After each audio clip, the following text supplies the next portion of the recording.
In my last podcast, I talked about using drawings as a basis for my traditional flower paintings.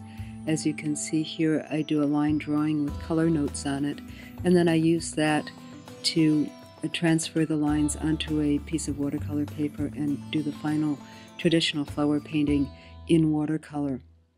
Today I'm going to talk about a different kind of drawing in my work, in this case graphite drawings.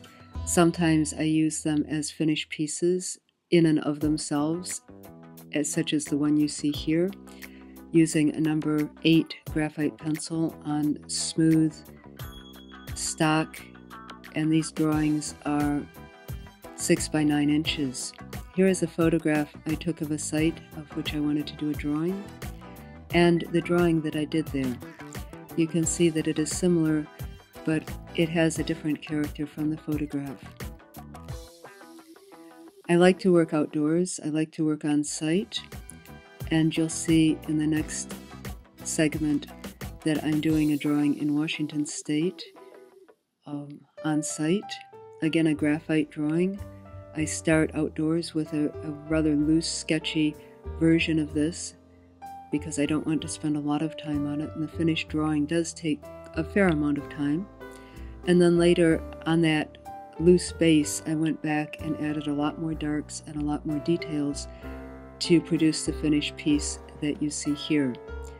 This may evolve further into a painting, and in preparation for that idea, I did a small watercolor about 4 by 6 inches, and that's what's shown in this frame.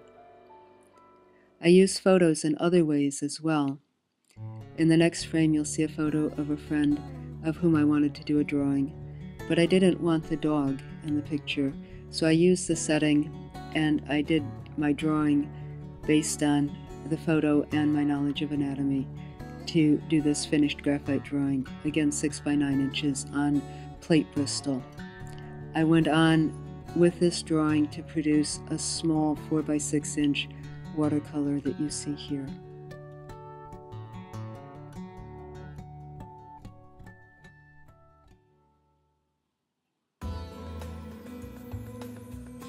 Here is another drawing outdoors, quite detailed. It's a finished drawing, and I've used that again as a basis for a small watercolor, a 4 by 6 inch watercolor that's shown in this frame. Sometimes I do a drawing with a specific idea of making a painting from it, such as the one that you'll see next.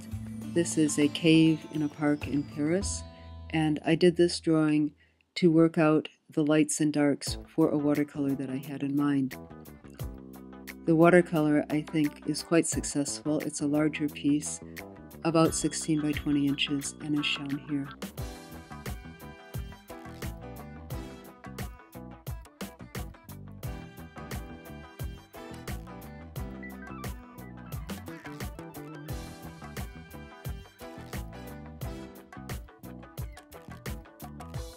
Here's another drawing that I did specifically with the idea of using it as a basis for a painting, and I did use it along with other drawings I had done in the same park to produce the oil painting that follows, which is a long horizontal piece, 8 by 16 inches.